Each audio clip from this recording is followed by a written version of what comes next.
I'm sure you have heard the announcement about the Conflict Transformation Centre in the Maze. Let's make this quite clear. People will talk about jobs, they will talk about how good this will be for Lisburn and other. This is not simply about the Conflict Transformation Centre. This is about the IRA getting their way once again. When is this going to stop? When are they going to stop trampling over the memories of our loved ones?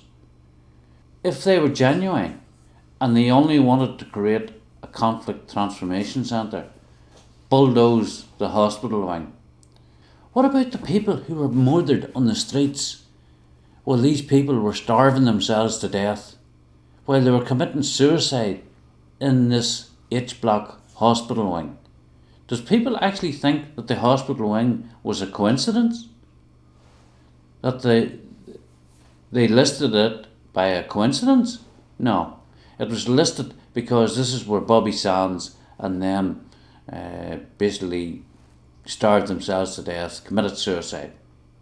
So they can glorify the actions of the Republican cause over this last 30, 40 years. That's all that will be.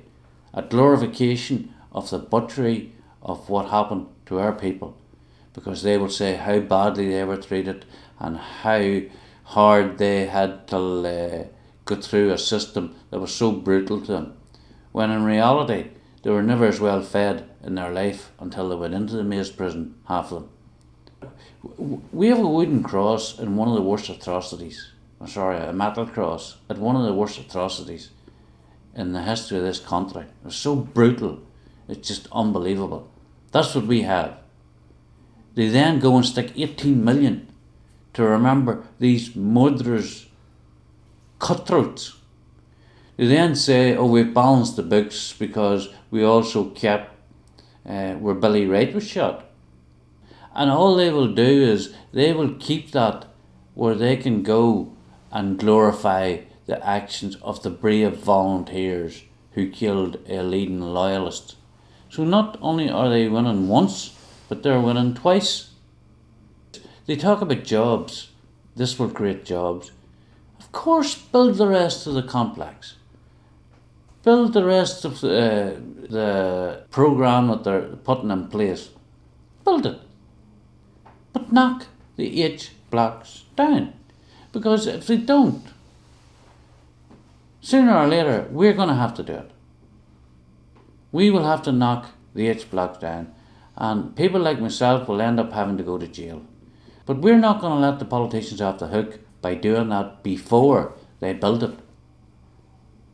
Because they will employ the scum of the earth from the Republican movement, and indeed the ones from the loyalist community that they will employ will be the wannabes.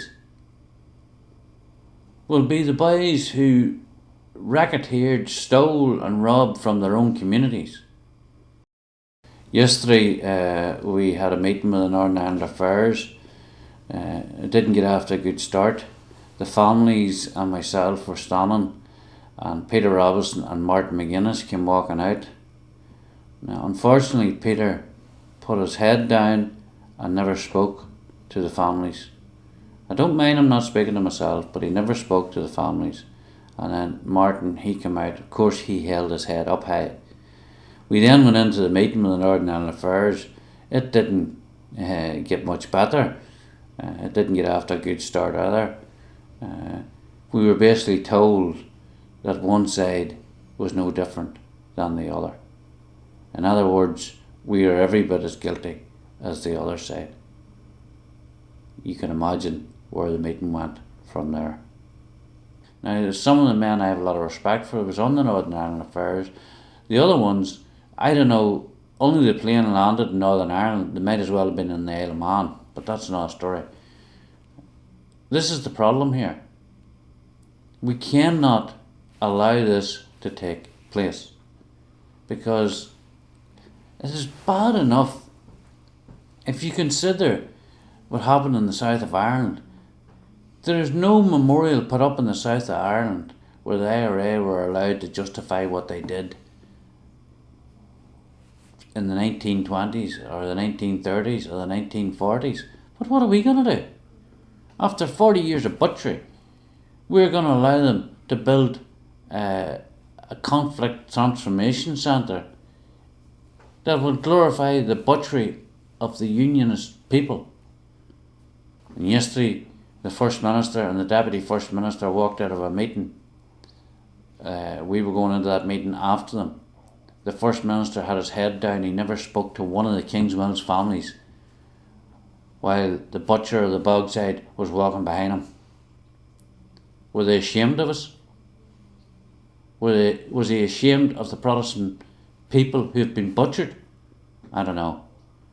But if you imagine, if you move that forward to a conflict transformation centre, what are we going to have? God forbid that we allow that to take place.